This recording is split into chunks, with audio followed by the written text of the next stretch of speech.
Are we? Turn my video on. If everyone could make sure to stay muted throughout so that we can hear Lisa, that would be great. Good morning. My name is Shira Goldine. I'm the events coordinator with the Central Virginia Small Business Development Center. The Small Business Development Centers, or SBDCs, result from partnership among the U.S. Small Business Administration, George Mason University, Go Virginia, and local sponsors. There are 27 offices across the Commonwealth, with our Central Virginia offices in Culpeper and Charlottesville. Our SBDC has a regional team of professionals, as well as technical experts and researchers that we access via our state network and America's SBDCs. Our one-on-one confidential services are provided at no charge. Finally, our SBDC, hosted by the Community Investment Collaborative, provides service to 9 counties plus the city of Charlottesville. Thank you for joining us today. We've got Lisa with us from PTAC. She's going to do a great presentation on navigating SAM in the dynamic small business search. So I'm going to go ahead and hand this over to you, Lisa. And throughout the presentation today, if you have any questions, feel free to put them in the chat, and I will interrupt Lisa to ask those where appropriate. And we should also have time for some Q&A at the end. And the slides Lisa is using today will be sent to all of the participants afterwards. So thank you for joining us, and let's get started. Thank you, Cheryl.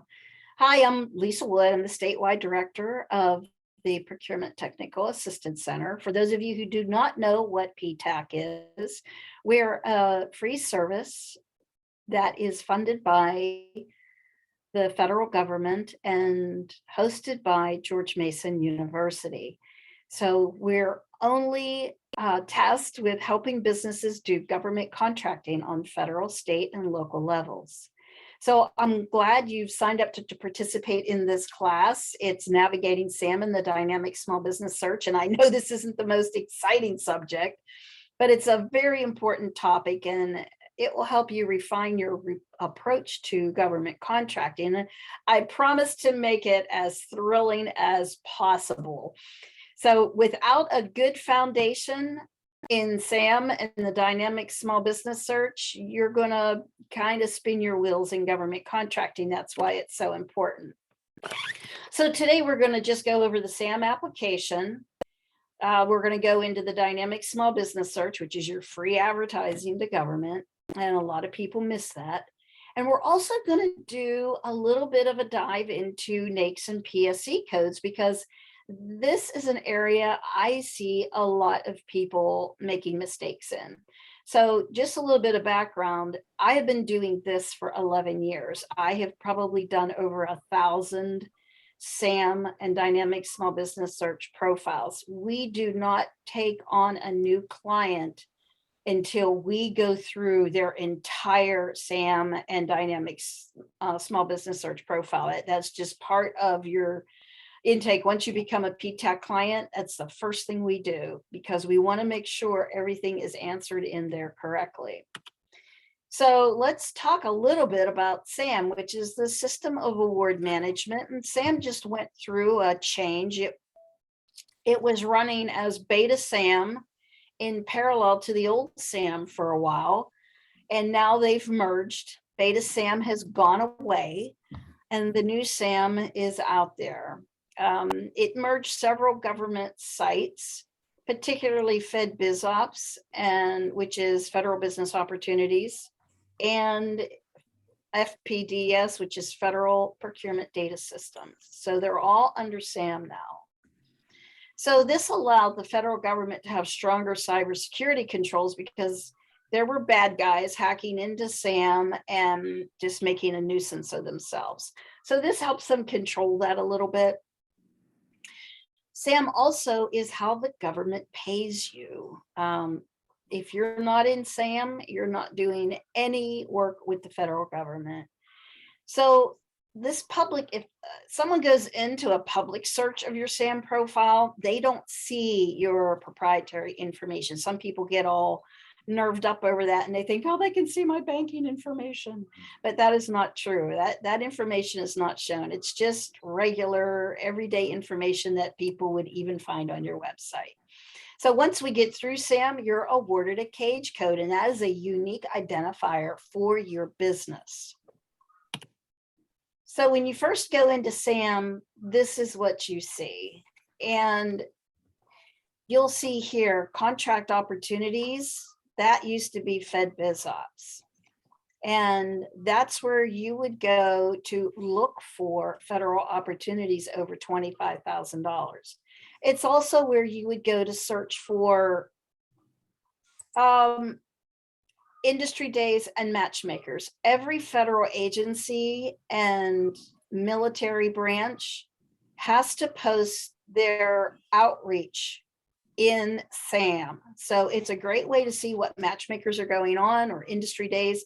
So you can sign up and take advantage of that and get to know these people.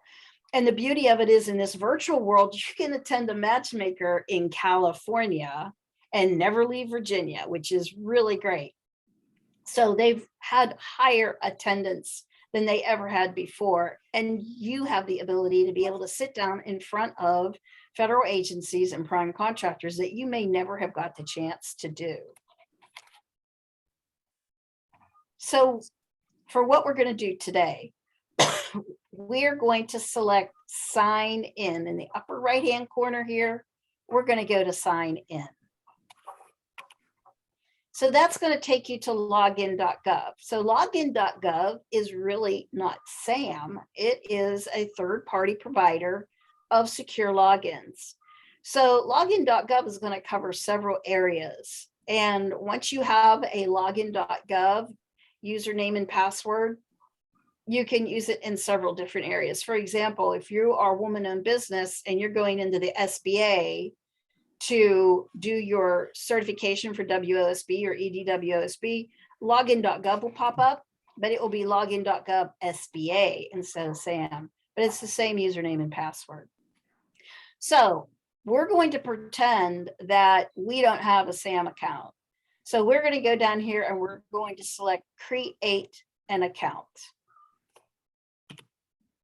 It's going to ask you for an authentication code. And then it's going to take you to this screen right here. And what it does, when you're creating an account, it's going to send an email out to you. And you're going to respond to that email, and you're going to come back in here and you're going to create your password. So once you're into this, it's taking you to this area here. You're going to want to select register entity. It's right there under entity management. It's going to take you to the very first page of the SAM application. So all you need to do here is select start registration.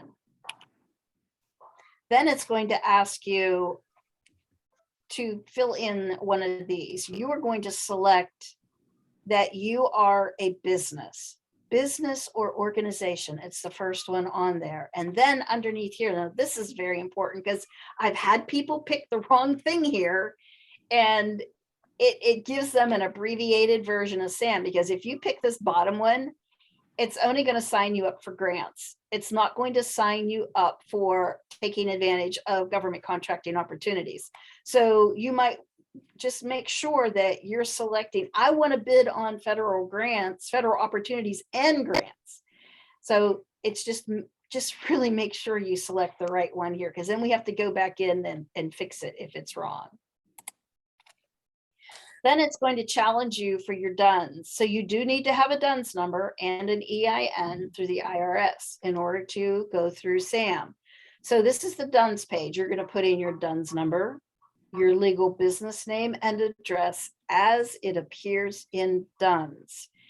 If you have something off, it's going to keep bouncing it back. For example, if you have a suite number, it will probably task you to put that suite number on the first line of the address. If you put it on the second line, it might come back and say, no, we're not taking that. So try it both ways. If it doesn't accept your suite number on line 2, put it up on line 1, and that usually pushes it through. So then it will give you a screen. I'm not showing it because of time constraints, that when you're successful, it will show you how you appear in DUNS and what you entered into the SAM, and they'll match. Then it's going to take you to this page, and this is very critical because 9 times out of 10, when I get mistakes in SAM, I can't move forward with somebody in SAM, it's because they forgot their PIN number. So it's going to ask you to create a PIN. It's 9 characters, letters, and numbers. It's also case sensitive. When you create this PIN, put it somewhere where you will not lose it, because it's very difficult to fix it if you don't have it, and you cannot move forward in the system unless you are able to put your MPIN in here. So every time you go into update SAM, if you don't have that MPIN, you're going to get stopped, and you're going to have to work towards redoing the MPIN, and it's not an easy task. Then it's just going to ask for your physical and mailing address. That's easy stuff. Then down below, it's going to ask for your EIN number. I really want to stress, I do not want anyone to use their social security number. Some sole proprietors use a social security number because they're a sole proprietor. Even if you are a sole proprietor, go to the IRS and get an EIN, because you do not want your social security number out there. The least amount of exposure as possible. So get an EIN, and this is where you're going to put it right here. Then it's going to take you to the IRS page, and it's going to want to know your taxpayer name. And that's going to be on the form that you get from the IRS when you get your EIN. So with me, because I'm a sole proprietor, my business name appears as Lisa Wood, doing business as Wood's Curiosity Shop. So I put my taxpayer name in and my address. And since I have not done any taxes yet, I put 2021. So it's going to go out and talk to the IRS computer, and it's going to compare the information. If it matches, you will be permitted to move forward. Then it's going to ask if you already have a cage code. If you don't, you'll say no, you don't have a cage code yet. If you have a cage code, you'll put your cage code in here and it will auto-populate your information. Now this is another page where people get turned around. So of course you're going to put your country of incorporation, your state of incorporation, security levels. If you have a top secret clearance, you will select that. If you do not have a top secret clearance, or anyone in your organization doesn't have a top secret clearance, you're going to say not applicable to this. Don't say yes to that, because it can get you in trouble. I don't want you to get in trouble. And then facility clearances. Facility clearances are difficult to come by. If you have it, yes, of course, you're going to answer that. Yes, you have facility clearances. If you don't have any clearances, either as a person or a facility, you will just say not applicable. Most of the time, you're not going to be any of these institution types. If you have a DBE with a Department of Transportation, you will say yes to Disadvantaged Business Enterprise. Only say yes if you have that designation through the Department of Transportation. If you are Native American and have that designation, you will answer these. Then under organization factors, if you are an LLC, and I did this as an LLC, just so you could see it, you will select LLC. Be careful not to pick the one that is LLC partnership, unless that's what you are. Some people make a mistake, select LLC partnership, when really all they are is an LLC. Then below So we've that, got We've got a question from Gina. Where do we get the cage code referenced? You are not going to get a cage code until you successfully submit your SAM profile and it is cleared by the Federal Service Desk. So, like I said, you have to create it, send it, and get it back, and they will assign a cage code to you once you complete this process. Does that answer your question? Yeah, you don't, when you're filling this out for the first time, you don't have a cage code. You're doing this so you can get a cage code. Thank you. So LLC, and then in this drop down here, and it wouldn't let me copy with the drop downs being able to be seen. You are a corporate entity, not tax exempt. Make sure you say not tax exempt, because if you say tax exempt here, SAM is going to consider you not small. Nonprofits are tax exempt and they end up being a large business. So I had somebody make a mistake here once saying they were tax exempt and they couldn't understand why they're getting turned away for small business set-asides because they weren't considered a small business. You have to make sure you're saying corporate entity, not tax exempt. Then of course you're for profit. That's an easy one. Then your socioeconomic categories. If you select veteran, it will give you a drop down to also select service disabled veteran. If you're a woman-owned business and you are not certified through the SBA yet, you will only check the first box. If you have gone through the process of getting certified through the SBA and you are indeed a woman-owned small business certified or economically disadvantaged woman-owned small business certified, you will check the other boxes, because if you click here, it will give you a drop down for EDWOSB. Joint ventures only if you are a legally structured joint venture. And if you're minority, you'll click this box and it will give you a choice to designate which minority you fall under. Now, this is the banking information. This is the stuff that no one is ever going to see but the government. And up here, you might miss this. It says, do you accept credit?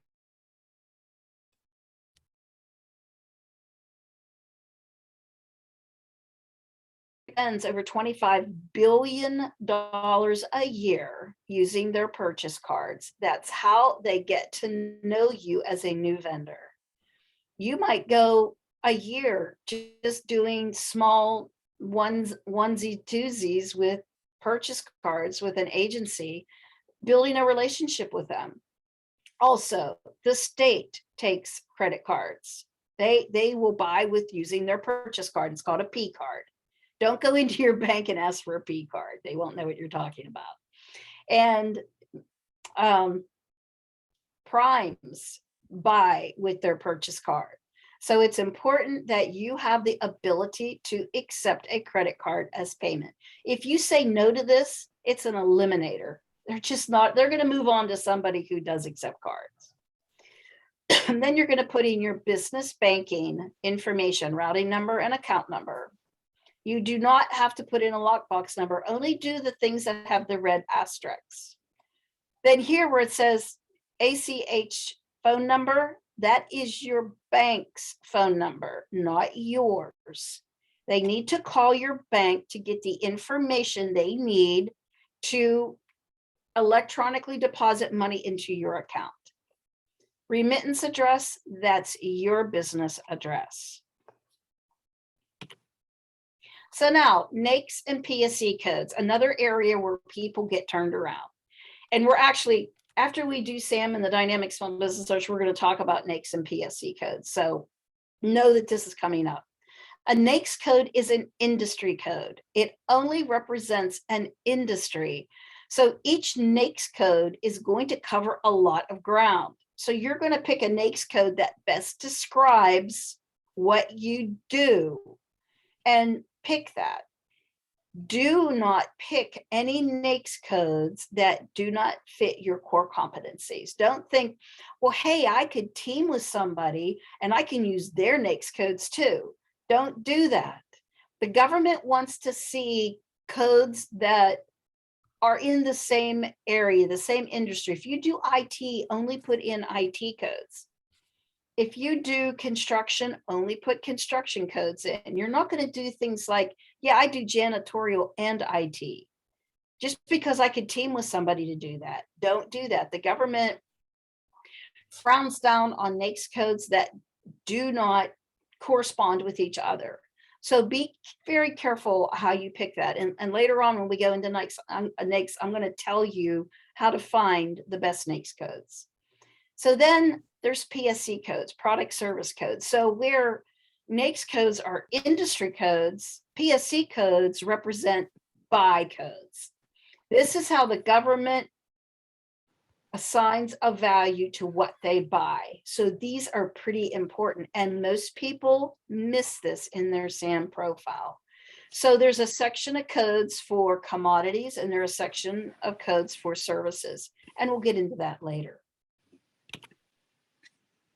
So here's another area where people mess up. They say no to being included in the disaster response registry. So if you say yes to that, it puts you in the FEMA database. So what happens is, let's say a business is destroyed by fire or storm, flooding, and they were working on a government contract, and now they can't finish that contract, and the government needs it finished right now. So they don't have time to go out for a competitive bid. They're going to come into this registration. They're going to find somebody who said yes to that in that area of expertise of the business that couldn't finish it. And they're going to say, can you go in and finish this government contract? And you're going to say, yes, ma'am, I can. And then you're going to tell them how much it's going to take for you to go do that. So I always tell people, say any state. Don't ever shut yourself out from opportunity. Put it in your pricing. Yeah, you're going to pay for me to go to California and finish this contract. You're going to pay for my airfare, my food, and my lodging. So don't ever deny yourself opportunity by saying one state or just multiple states that only lets you pick 3. Just say any state. You can always say, no, I don't have the capacity right now to take on new business, but thank you for offering. Keep me in mind in the future. So then you're going to move on to this question. Do you wish to bid on or currently hold any DoD issued contracts? A lot of people accidentally say no to this because they don't read it thoroughly. They read, do you currently hold any DoD? And they say no. But what it's asking, do you want to bid on these? So you're going to say yes, because this is why we're doing this. You want to be able to be up for those opportunities. So you say yes. And then every other question after that is no. The answer is no. You're not a foreign entity, you're not dealing with a foreign country. And, I want you reading them and answering them thoughtfully. And there are other pages that I didn't include because it's just common sense answers to the questions. So then you're going to go into your points of contact, and you're going to fill out points of contact. So I wanted to show in this, they all look like this, and there's accounts receivable and electronic business, government business. And if you are a woman-owned business, you're going to want to make sure you select the one party performing certification, and you put your name in there. In fact, your name should be everywhere in this profile, nobody else's. You want to make sure you're showing you're the one controlling and managing the organization. So you want to do that. And you also want to make sure you select past performance point of contact. A lot of people miss that. Put your name in there as well. So when you're all done with the SAM, a lot of people get to this page and say, wow, I'm so happy. I'm going to save and continue and submit my application. But no, you're not done yet, really. You need to select register or update the SBA profile. So at this point, it stops being powered by GSA and it starts to be powered by SBA. This is your free advertising to the government. This is where government and primes go to find small businesses. So you want to make sure you have this filled out properly. So what it's going to ask you for first, it's keywords, and we're going to look at those closely. Ma'am, can I ask a question real quick before you you proceed on the points of contact? There's an opportunity to put in like all the main partners in there. Do you recommend putting all the names of the partners or just like the primary point of contact? The point of contact for the people who manage that particular part. So whoever handles electronic business, put their name in there. Whoever handles accounts, I think it's accounts receivable, you'll put their name in there.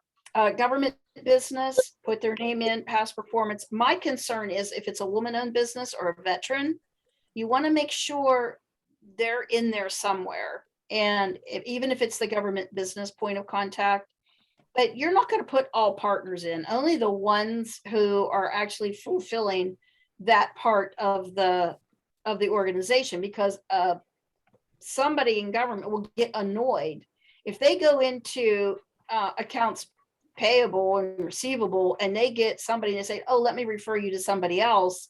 They're going to be like, what? Why do you have your name in there and you're not the person who can answer my question? So yeah, just make sure you put some thought into whose names you put in there. All right, thanks. So on this page, you want to make sure you're putting your name here as a certifier, especially if you're a woman-owned business, you want your name there. And every time you come in here to update this information, you will update this date. I've gone into profiles that this date is still 2014. So a buyer needs to know that you're going in and refreshing your information periodically. So make sure you're always updating that. So keywords are search words. So put on your buyer's hat and think, if I'm a buyer and I'm looking for my business, what I do, what keyword would I use to find me? So here people get turned around again. They put in things that are too general. Think about when you do a Google search, you want to minimize the amount of hits. You're trying to be as close to what you're looking for as possible. So here's an example of a staff firm that also does IT, and you can see staff augmentation, information technology, even that's a little bit nebulous. You're going to get a lot of hits, especially in Northern Virginia. And because they'll refine it by state. They'll say, I'm looking for a woman-owned business in Virginia that does IT. And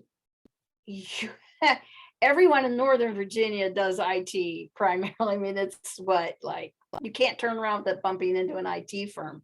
And there's a lot of different areas that IT covers. So you really want to make sure that you're refining that a little bit and writing it out. So here we have IT services. You're using it as an acronym, but also writing it out. So if you have an acronym, write it out as well. So you can see there's no ands. It's not like staff augmentation and staffing, or staffing and temporary services. It's staffing, comma, temporary services. So don't use the word and. Keep it as an individual keyword.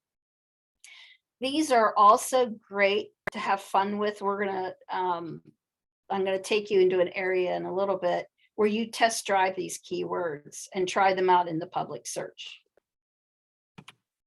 So then you're going to be asked to do a capability narrative.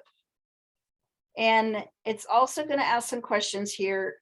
Only fill these in if they're applicable to you.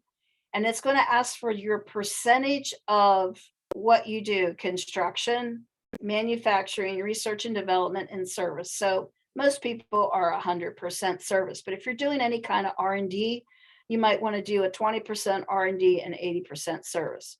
But we're going to do a little bit of a blow up here of a capability narrative. So the capability narrative is pretty important because basically it's the first thing somebody sees when they do a filter, and we'll look at that in a little bit.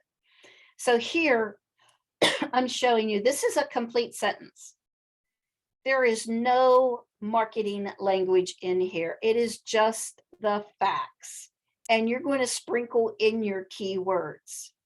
You'll put in keywords, but you're going to put them together as a complete sentence. Do not make this any longer than 2 sentences because it will not get read.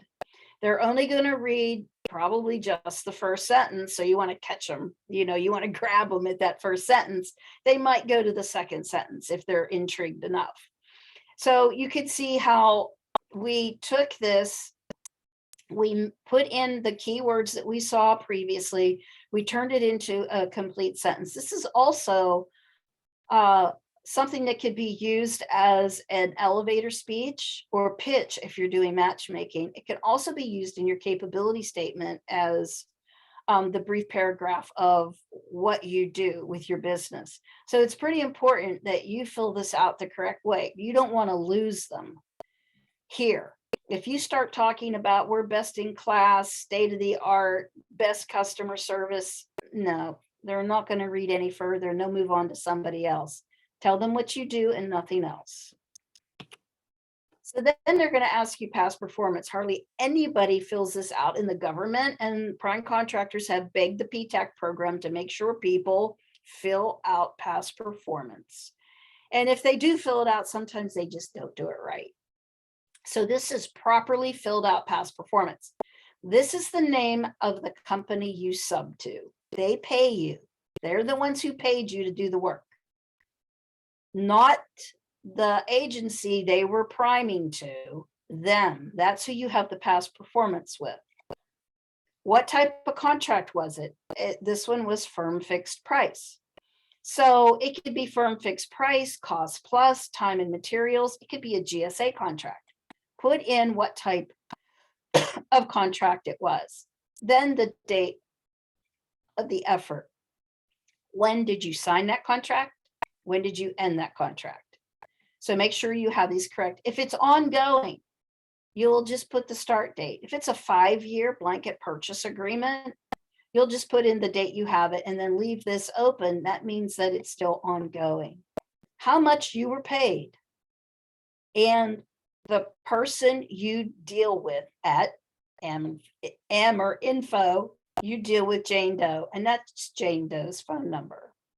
Make sure you tell Jane that you did this because they don't want to be blindsided and they might not want their name in past performance. You don't want to step on anyone's toes. Just make sure that say, hey, Jane, I put you into their past performance and dynamic small business search. Is that all right? Or is there somebody else I should put in here, like a small business liaison officer or someone from the small business office? They'll let you know. And sometimes Jane might have left. So you want to make sure you put somebody in there that knows what they're talking about. So this is what the public search looks like. Anyone can go into the dynamic small business search and do a search. You can look yourself up. You can look up your competitors. You can search by NAICS or search by their cage or their DUNS number. You can also test drive your own keywords, which is really cool because you can see who else in the state or the country is using those keywords. I recommend not doing the whole country because you'll get too many hits. So once you, let's say, for example, you went in, you selected a state, you selected a keyword, and this is what comes up. This is what a search looks like. And you see this guy here, A&L Cyber, there's nothing here. You know what that means? They are not going to get looked at. the buyer or person doing the market research is going to completely ignore them because they do not have this filled out.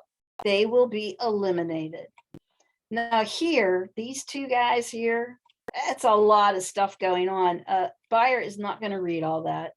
They might read into this, like all they're talking about, I'm veteran owned, I'm disadvantaged, blah, blah, blah. That's meaningless. They want to see what they do. It's all they want to know is what you do. They already know what your socioeconomic categories are. They only know what are your core competencies. So if they like what they see, they're going to get in and they're going to look at your complete profile. Then they're probably going to go in SAM. They're going to go to your website. They're going to find out everything about you. Hopefully your website will have a link to your capability statement, and they'll be able to make a decision whether or not they want to move forward with making contact with you. So are there any questions on this before we go on to NAICS and PSC codes? Okay, a question from Tasha. What if you have no past government performance? Well, all past performance is good. Commercial, municipal, state, if you did work for a private firm, all past performance is acceptable. They just need to know that you are able to administer a contract. It doesn't have to be government past performance. So if you sub to somebody or you did work for a commercial firm that wasn't government based, it's okay. As long as you know how to manage a contract, administer that contract successfully. If you have never done that, then like, I'm not trying to be mean or disrespectful, but Defense Logistics Agency, they are our handler. They're the federal agency that manage our program. They do not permit us to counsel firms who have no past performance, that they just started their business. They have never sold anything to anyone. They're just not ready yet. They need to get comfortable with business processes and know how to manage a contract before they can dip their toe in the water for government contracting, because government contracting is a higher level of business than just doing business with regular commercial world. So what we do when people come in, client intake, if they're a new business with no experience, we send them to the SBDC, because the SBDC is trained to prepare you for government contracting. And they will help you get ready to get those first little baby contracts, and then they will move you on to the PTAC. Now, I'm not saying you can't get a contract. I've seen it happen. I mean, even state contracts. I mean, that's a good place to start, starting with state, or just doing those credit card purchases. But for purposes of counseling, and we've all pushed back on that, but if you have no past performance, you really need to develop a little bit more comfort level with your business processes before you take on a large government contract. But it doesn't keep you from doing state work. It doesn't keep you from getting your certifications. And it doesn't keep you from going through SAM and going after credit card purchases, those small dollar purchases. So if you don't have past performance, don't sweat it. But as soon as you do get it, you want to make sure you're going into that dynamic small business search and filling that information. Even if it's a $1,000 credit card purchase, you're going to want to go in there and add it. Does that answer your question? I think that did answer the question. Thank you. And then the other question I'm seeing in here right now looks like it's about NAICS codes. How does that apply to someone that does multiple things? So I'm assuming that's about to be answered. Yes, because now we're going to talk about NAICS codes and PSC codes. So it is pronounced NAICS. It's not NICUS. It's not Nike. It is NAICS. So that's the proper pronunciation for that. And NAICS codes are used for a lot of different things. And I didn't realize that, that this was actually a thing, but the government uses it for statistical analysis. SBA uses it for size determination. I have firms that are large in some NAICS codes and small in others. It's also used by federal agencies to code procurements, and it identifies an industry, like I said before.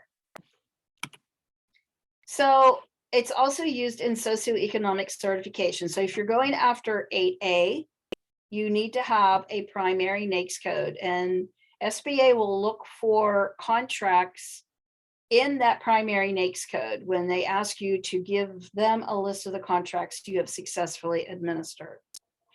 So you want to make sure that when you pick a primary NAICS code, it's exactly what you do. It's also pretty critical in WOSB and EDWOSB because like the EDWOSB only covers certain NAICS codes. So if you're going after EDWOSB and you don't have the proper NAICS code, you're going to be dead in the water when you go to do that application with the SBA. So you want to make sure your SAM profile demonstrates that you have the necessary NAICS codes to do the EDWOSB application. So I left a link here for all of you business owners who are women. Go into this and see if you have the necessary NAICS codes for EDWOSB and WOSB before you go through that certification. So, for example, I have a lot of business firms and IT firms who want to be EDWOSB. There isn't really a good code for that. So I put them under this 561110 and 561499. Those are the only two codes for EDWOSB that remotely match up to business. So I love this one. All other business support services, you can't get any broader than that. So that can cover a lot of ground. So just make sure you have one of these two codes or both of these codes in your SAM profile before you do your EDWOSB or WOSB application, especially the EDWOSB, because you need this for that. So where to find them? This is the best place to go to find NAICS codes. It's the census. And remember, all this is free. No one needs to pay for any of this. This is what it looks like. I put the little green arrow here. You're just going to put in a word. For example, staffing or information, construction, and it will give you choices. If it doesn't, just keep getting keywords until you get a hit. So I used staffing. And this is what I got. Contract staffing, temporary staffing, co-employment staffing services. So you can see that this code is different than these two. Both of these fall up under. So if you only do temporary staffing and you don't do contract staffing, you still have to pick that code. That's why I said these cover a lot of ground, but you still have to pick a code. You can pick multiple codes as long as it meets your core competencies. So you would take these, and this is what you would enter into SAM if they fall under your category. So make sure that you are scouring this site and picking the right codes to put into your SAM profile. Also, as a side note, if you go to bid on something, you find a solicitation and you think, wow, I could really do that. But it has a NAICS code that I don't have in my SAM profile. Take that NAICS code and put it in your SAM profile. So add it. It's hard to get them all at the first blush. This is an ongoing effort. It takes a lot of time to get it refined, and you're going to be updating it all the time. You're customizing it to fit what works best for you. So now PSC codes, product service codes. So previously we talked about some PSC codes when we were in SAM. So these go hand in hand with the NAICS, which are only industry codes. So remember, PSC codes actually identify what the government buys. So the product and service codes manual provides codes to describe product, services, and research and development. These codes indicate what was bought for each contract action reported in the federal procurement data system. So this first link will take you to PSC code selection. And the second link is the new manual for the codes that they just updated last November. This will help you research which codes fit best for what you do.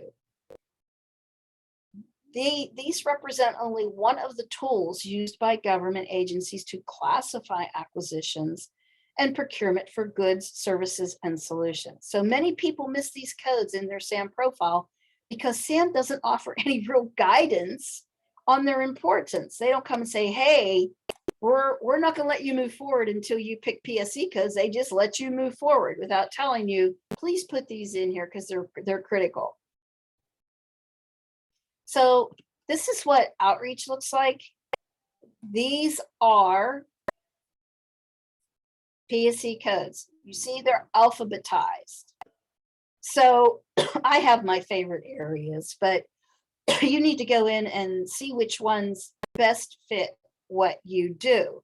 So if we're still working on maybe some staffing or human resources, we're going to go into the R category, which is usually where I start. Support services, professional, administrative, and management. This is one of the most common areas to go. So if I select that, I get all of these. And you will go down slowly, pick the ones that best fit what you do, and write them down because you're going to be putting them into SAM. My favorite code is R499. It is professional other support. Once again, you can't get any more general than that. If you're a professional, you're going to pick R499. I like it because I see this code show up a lot. A lot of buyers, they don't quite know what area to put it in, so they're going to throw it into R499. There are other general ones too. There's R699 and R799. I put all three of them in when I'm helping somebody with a SAM profile. But you can see some of these are pretty specific, more specific than what you get with a NAICS code. There's no NAICS for court reporting. You would put court reporting if that's what you do, because that is spot on.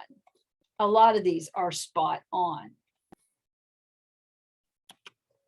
And here's the rest of them. There's that R699, that support administrative other, and then support management other.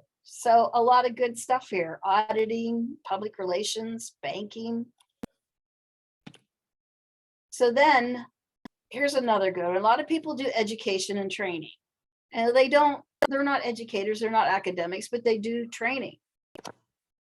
I love the general codes. U009, education, training, general. It just means you're going in and you're training people, or they're coming to you and you're training them on something, anything. Here's the other code. This is one of those nebulous catch-alls. U099, education, training, other. Then there's the federal supply code. Now, these aren't services. These are commodities. These are actual things that the government buys. And each is a different category. There's weapons.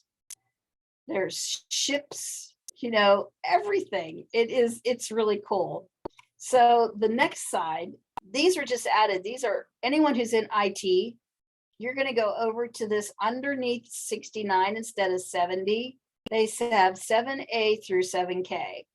And this covers some IT and telecom areas that these are buys. Remember, these are buy codes. And you're going to want to look at each one of those and see if this is something that you can offer. But make sure you're not missing out on these it's federal supply codes or procurement supply codes. But these are the commodities that they actually physically buy. here, I love this. 99 is miscellaneous. So if you're selling something and it's not in here, you're going to pick that. So you probably wonder how these may be used in research. So I pulled a search on FPDS, which is now in SAM, Federal Procurement Data System. I used a filter of Virginia, R499, and the NAICS code 561320, and created by dates. I pulled from January 1, 2020 to December 31, 2020. This is for our staffing firm. And I found this information.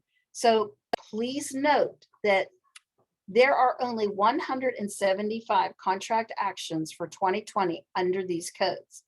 This gives you a lot of information to use when you're doing market research. You can see what that R499, what are the contract actions under that PSC code. It's a great tool for you to use to start building your marketing plan, to know who you can move forward with reaching out to market yourself. So in summary, do not pay for SAM registration. If somebody asks you to pull out a credit card for anything in government contracting, stop. This is all free to you. Make sure SAM is filled out properly. If you need help, we are happy to help you. We're going to go through it anyways and look at it. So don't forget to complete the dynamic small business search properly after you're done with SAM. You can only get in there to edit from SAM. Make sure you keep your NAICS and PSC codes updated, and make sure you're only putting in the codes that you are able to do yourself. Keep your keywords and capability narrative also updated. I usually have people do a copy of their keywords and capability narrative and keep it in a Word document on their desktop. Only that just allows them to make changes to them, so the next time they go into the dynamic small business search, they can just cut and paste it in. So that's basically it for today. Are there any more questions? I know I threw a lot of information out at you. Just remember, there are resource partners here that will help you with these processes. Don't try to take it on yourself, but you feel confident enough to do it, then go ahead. But just remember, if you come into PTAC, we'll go through it as well. Are there any questions? Ma'am, I got a question concerning being considered a woman-owned business, even though my voice is pretty deep, and being a minority-owned business. Is there a special process, or can you direct us where we would get certified to that for those kind of things? Yes. Well, the WOSB, EDWOSB is a formal certification through the SBA. Okay. You would access that through beta.certify.sba.gov.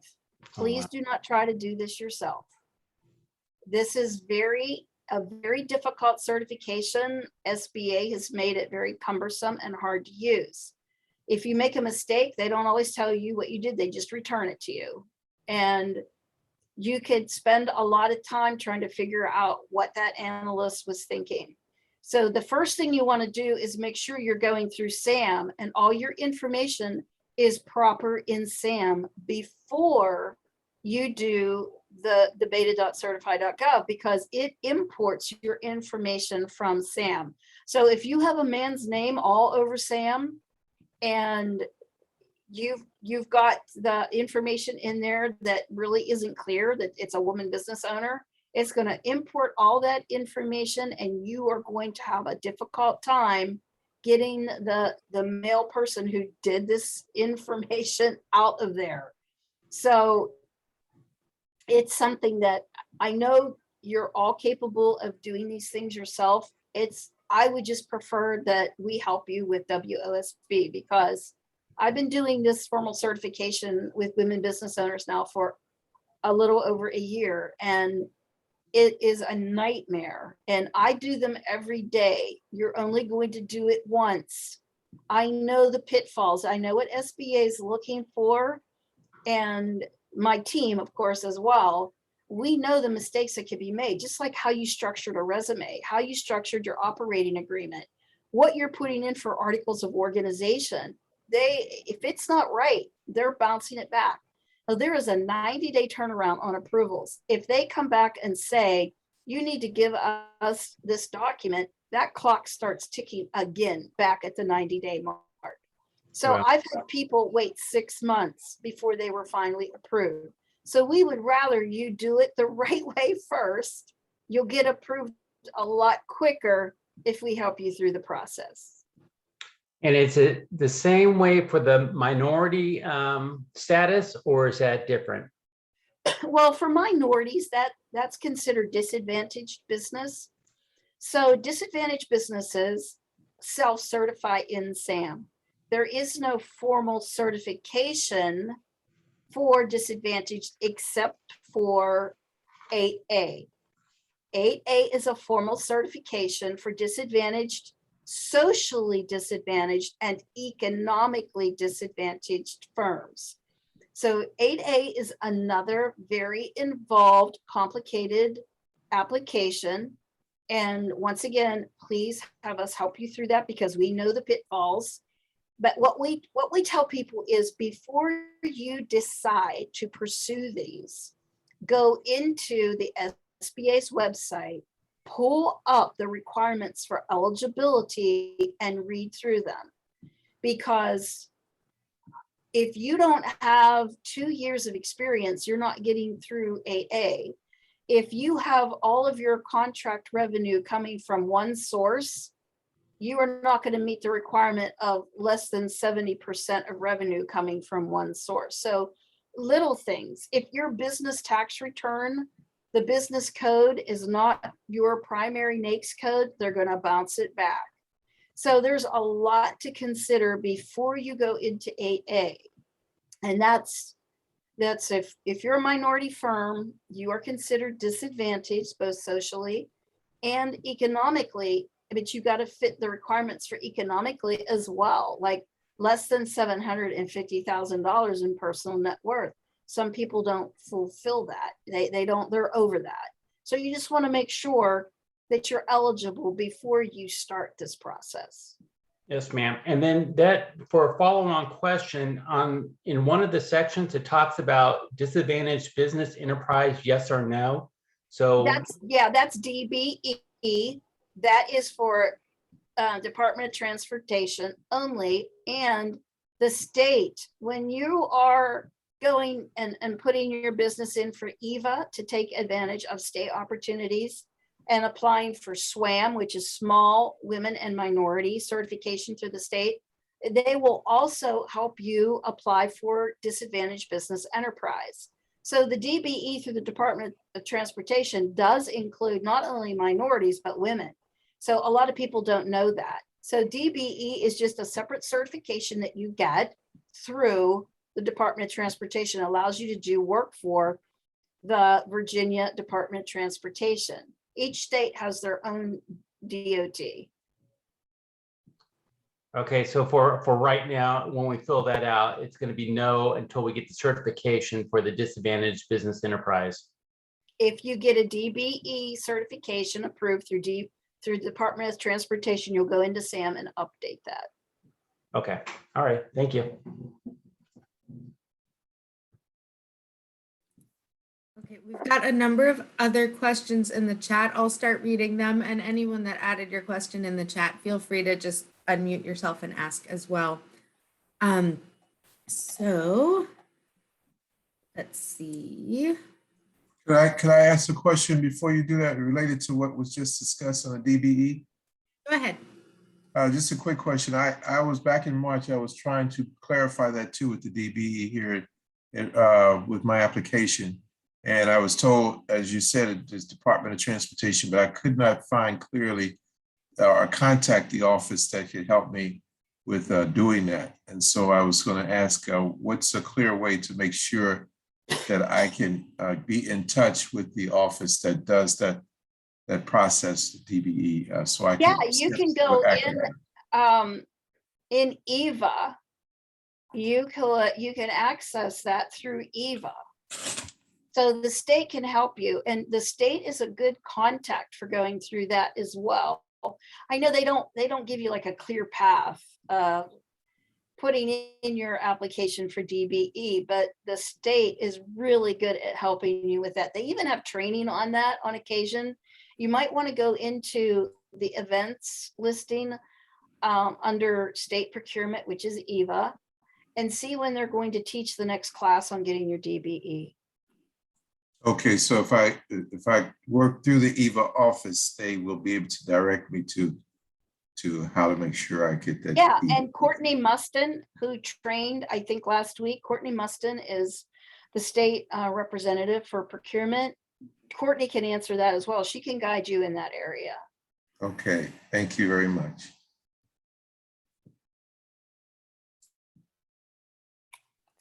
Okay, so some questions from the chat.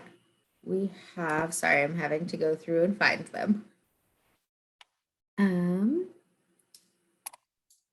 Do you know if there are intermediate webinars for navigating the ocean of SAM? My company is currently registered and operating under NAICS codes, but is struggling in utilizing SAM to the fullest. You mean using the other sections of SAM, like going into what used to be Fed Biz Ops to find opportunities? Elena, if you want to clarify, feel free to put it in the chat or you can unmute.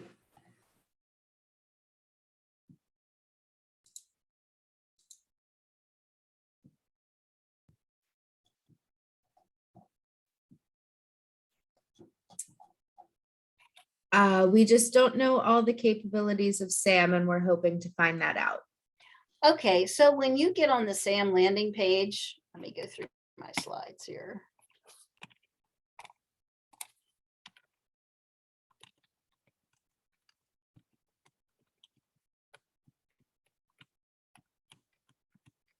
We do that, but there are, because we're all actually like struggling with this as well because it's new. Can you all see this, Sam?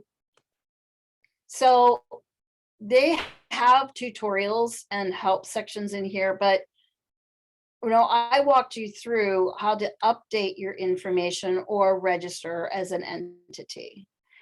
Contract opportunities right here, that used to be Fed Biz Ops. If you select contract opportunities, that will take you to a screen where you can filter to look for federal opportunities.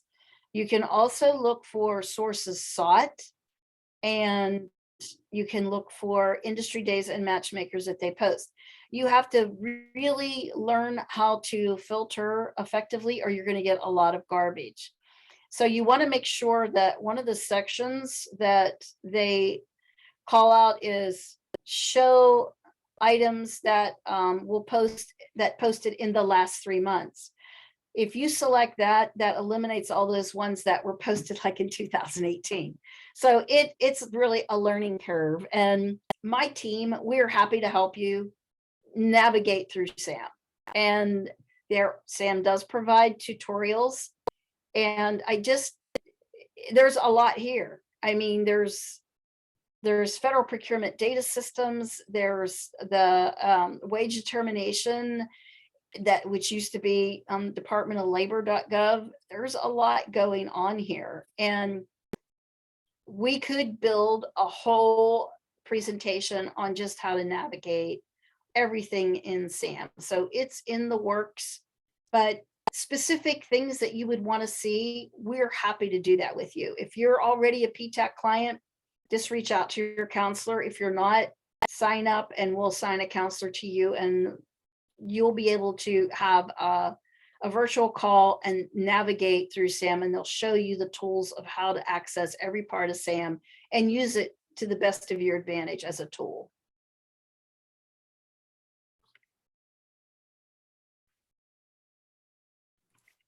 Okay, let's find another question. Hey, I had a question in regards to getting certified as a veteran and a minority.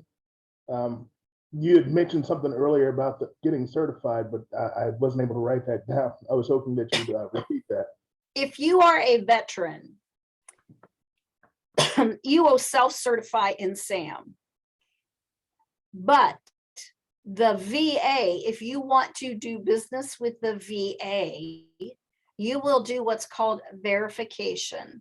It's a formal certification that the VA sponsors, and you can find that on VetBiz. We help veterans with that as well, and it will certify you as either an SD VOSB or a VOSB. So only the VA and the FAA require this verification. Every other federal agency will accept self-certified. That's Okay. all changing in a bit. The SBA they want to take over that certification. So until then, you can still verify through the VA. And it's a process, believe me, and we've helped a lot of veterans get that. And the beauty of verification through the VA is they will verify you as a veteran as well as service disabled veteran, because in federal world, set-asides are only for service disabled veterans. But the VA, they have a mandate from the Supreme Court that they must award to a veteran-owned firm if at least two apply. So it's good to be a veteran and do business with the VA, because the Supreme Court says they will. If two apply for an effort, one of them's going to win. But commercial world accepts verification through the VA as proof that you are a veteran. So I had a service disabled veteran once, and he was a finish carpenter, and he wanted to do work at a casino in Massachusetts. And their people, the people who were building it, asked for his verification from CVE. It's called Center for Verification and Evaluation. So that's a casino. It had nothing to do with government, but they wanted to know that he was verified. They actually went out on the VA's website and looked him up. So it's good to have. I'm a 100% believer in that verification process. And I'm a little concerned about the SBA taking this over, because if they handle it the way they handled women-owned, it's going to be a mess. But they will recognize anyone who is already verified through the VA will automatically be grandfathered in once the SBA takes over. So I am trying to get as many veterans verified as possible so that they don't get caught up in this madness, which will be the SBA thinking that they can handle veteran-owned certifications. Okay. So if you're a veteran, let's get you verified. Perfect. I know there were several things online trying to charge me to do it, and I figured there was some methodology that I could do it myself. Or yeah, we're a free service to you for that. We're the only organization the VA recognizes as official counselors.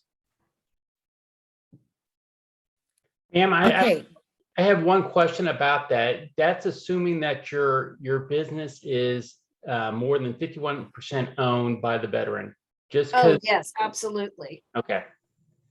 Yeah, you have to see that the whole idea around this verification is that you are not a pass-through, that someone is not taking advantage of you and putting you as the 51% owner, but really driving the bus.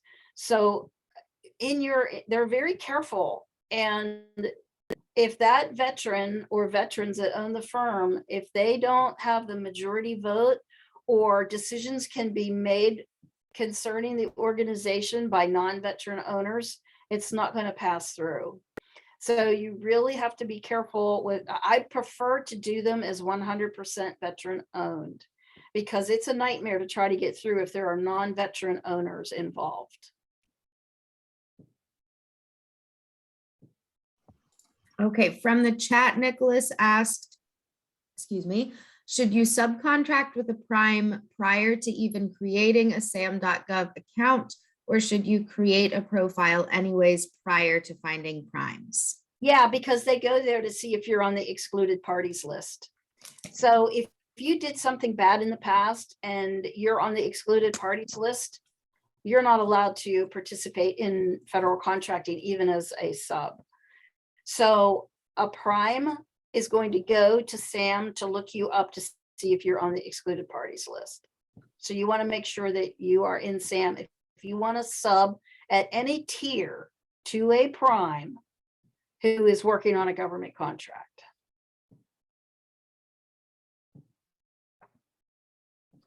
Great, thank you. And I had one question on a follow-up from the previous question as well regarding the veteran. So being a veteran-owned small business actually has no value to getting contracts because the set-asides only for service disabled? Correct. Set-asides are only for service disabled veterans in federal world. Okay, so just saying you're a veteran-owned small business just kind of makes you look kind of good, but doesn't actually do anything? Yeah, and it's, you know, people notice that. It's not written anywhere, but I know that it makes a difference. Some of the buyers I know, they look favorably on veterans as long as they are responsible and responsive bidders and have the capability and capacity. So a little bit about socioeconomic certifications, any of them. Never lead with that. The buyer is most concerned with, can you do the work? If you can do the work and you're a great candidate and you have the ability to bring it in on time within technical spec and budget, then they start looking at the socioeconomic certification. So, you know, it's just a note that it's no golden ticket to have these certifications. Just make sure that you are value added. You're always leading with your value. And then, oh, by the way, I'm this. And it makes a difference. So even on your capability statement, having that verification logo from CVE for Vets First, that speaks volumes, especially to, let's say, primes that are veterans themselves. They're always going to give preference to a veteran as long as they know they can do the work. You know, that veterans buy from veterans. Veterans do business with veterans.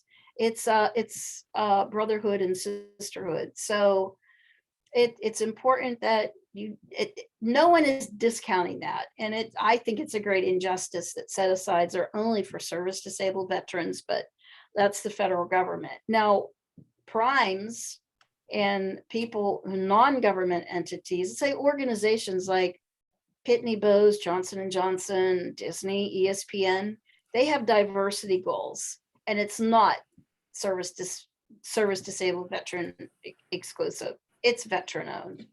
So there's a lot of opportunity out there for veteran business owners. And the Okay. VA, then VA, yeah, it's any veteran.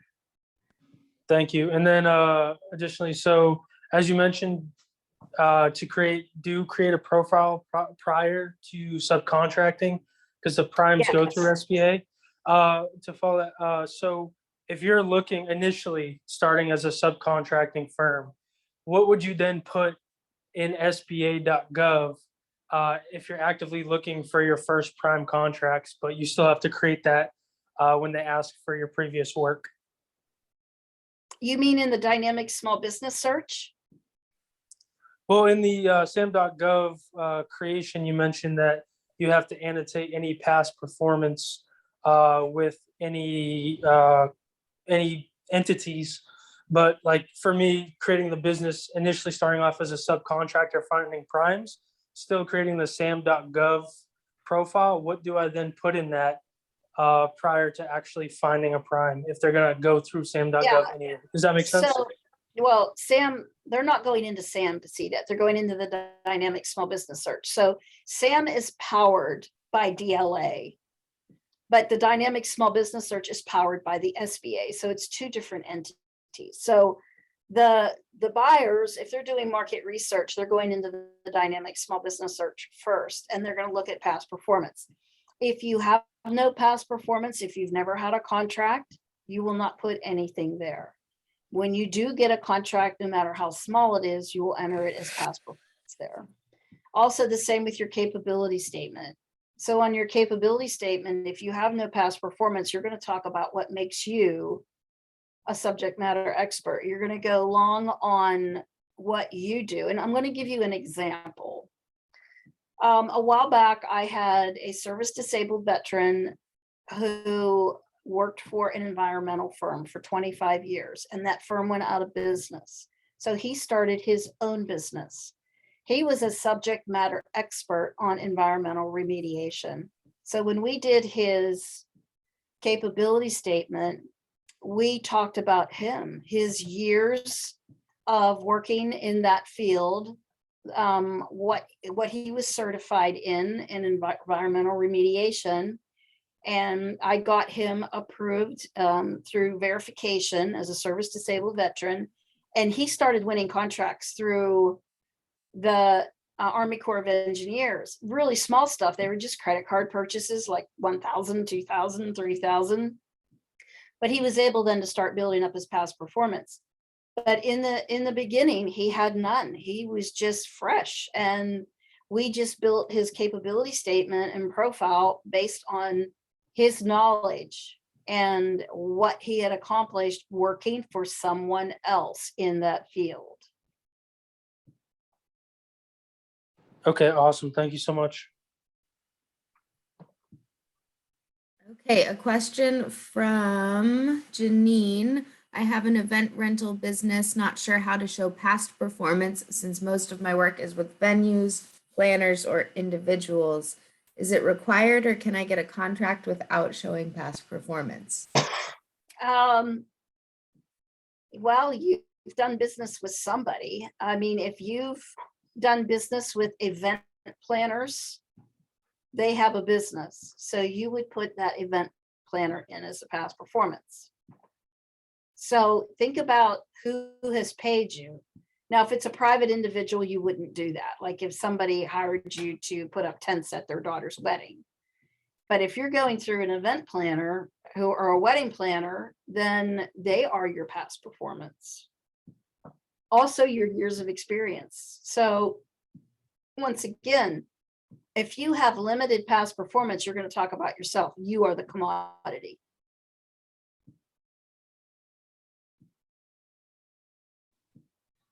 Okay, thank you. Thank you, Lisa. I think I've gotten to all of the questions that were put in the chat. Anyone, if I missed your question, please feel free to ask it again. Sorry, I'm just having a hard time keeping track of everything in there. Okay, I had an additional question here on in the SAM application when it's the section on the size standard section. As a sole proprietor, owner, and founder with no employees at this time, and only contracting, for limited time periods, like weeks or months at a time.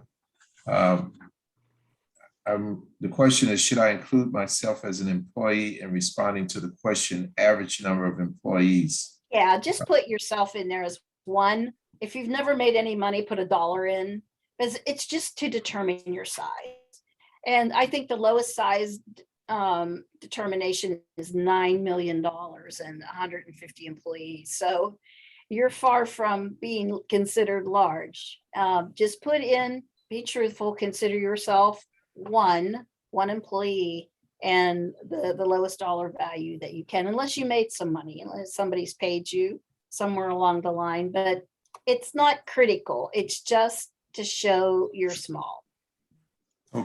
Okay, yeah, because the kind of contracts have been, some of them like with panel reviewers for the HHS or DOL. I've done some of those contracts there. And the other question was in I have is in the general response section. It asked the question: has the business filed all required equal opportunity employment compliance reports? Is this so you're going to select the one that states we have not been subject to a government contract that requires that. Okay. There's 3 little circles there. It's the bottom one. Okay. Thank you. Ma'am, to follow up on his question on the worldwide and then the location, just to make sure I understand this. So if for the worldwide, that should include all the employees inside the US and outside the US.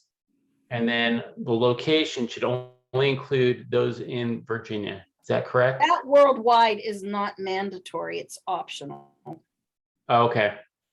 So only do the top one, and it's all employees, and do a 3-year average of your revenue. Okay. All right, thank you. You're welcome. Antoinette asks, I have no contract management experience. Should I place my past DoD and other federal government experience in the capabilities section? And it's civil service. You mean you worked for them as an employee? Yes, GS level. Okay. You would talk about that. That's part of your bio. How many years you've spent in the federal government and what the position was. So you're building a profile on yourself because you have nothing else to go on but your own personal experience, your attributes. What makes you able to manage this business? We'll say, let's say you worked in HR for DoD for 25 years, and now you've started your own HR consulting firm. Well, your years of experience speak volumes. So you're going to talk about that, 25 years in federal service as a GS, whatever, 13, 14, in managing HR issues. So something like that. Short, simple, to the point, but talking about yourself and the work you've done in the past that makes you qualified to have your own business in that area of expertise. All right, thank you.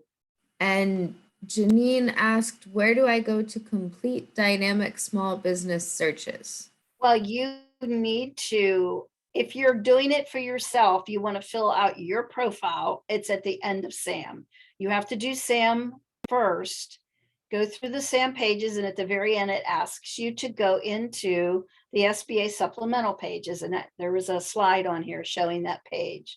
You're just going to click on the area, register or update supplemental pages. So that's where you're going to go. But if you just want to have a public view, just go, if you Google as dynamic small business search, it will take you to the public view and you can do public searches. But you can't edit anything. You just look up stuff. Thanks. Yeah, I was trying to like look up, and when I did a Google search, there was a bunch of options and some of them were not .gov. And so I was like, oh, where am I found? But I found it. It's under SBA.gov. Okay, good. I was going to send the link if if you couldn't find it. Yeah, I knew it's not a .com. I was like, yeah, where are you trying to take me? So yeah, those are predators out there lurking to try to take advantage of you. Exactly. So yeah, but I found it. It's under the SBA. So thanks so much. Right. And for individual questions, if you're running into specific problems, you can always reach out directly to your local SBDC office or to PTAC.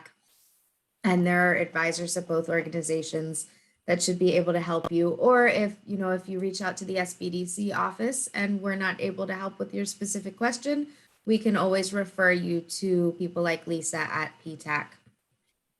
So a lot of individual questions can be addressed by an advisor. Okay, just one other, two other quick questions along that line of in the section where it asks, is the small business section, the question is the small business concern that which is to be considered for status as a labor surplus area? Just say no. Just say no. Say no. Mhm. Okay, and then the other quick question related, but different was I had in the TIN type section, you were pointing out to use it as a sole proprietor Should I use my social security or the EIN? Never use your social security number. Always you get an EIN.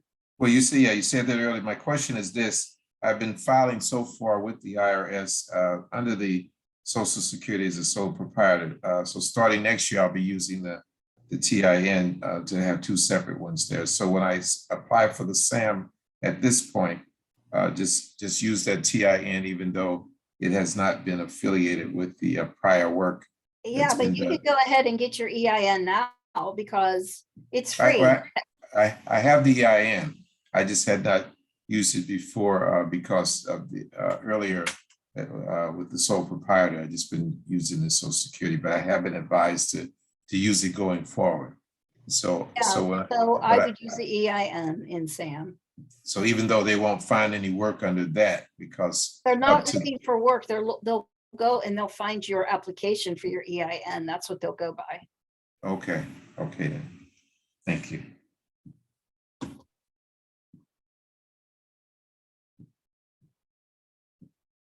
And I did have one other challenge in getting in touch with my PTAC office. So you said in order to make direct contact with them and to find out what number to call, is there a directory or so that I can directly find out how to contact them by phone in Northern Virginia?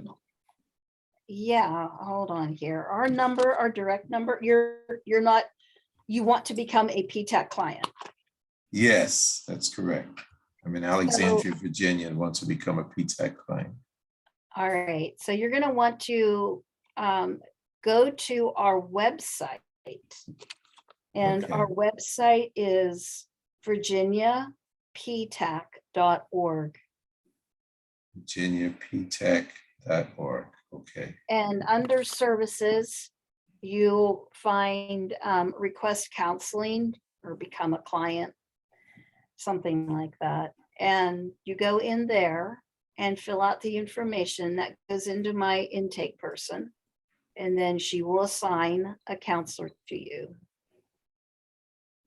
Okay, so when I get to that section, it'll just under request services or become a client, just fill that out.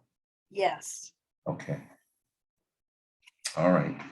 I'll try that then, because it did take a long while before they responded with email, but I didn't. You did it before? I tried to reach out to I had an email and the email just provided some basic information, but I was trying to talk with someone and I couldn't get anyone either on the phone or to directly. Well, if you want to talk to somebody, you can just call me. Okay.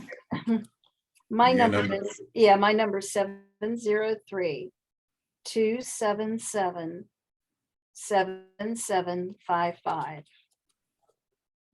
Okay, 703-277-7755.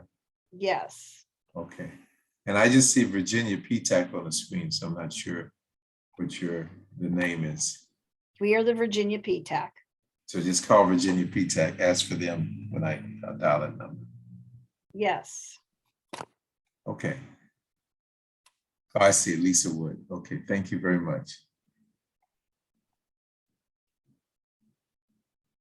All right, we're just about at the end of our time. For any other questions that we didn't have a chance to get to today, I'll be sending out a follow-up email that has contact information both for the Central Virginia SBDC office, and I can include contact info for PTAC as well. And if you're not in the Central Virginia region, I will also include the link to find your SBDC office.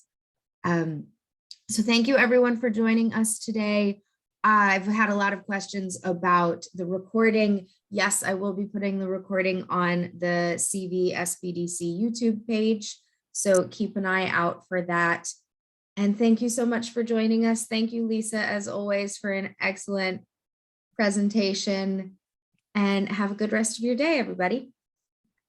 Thank you all for coming.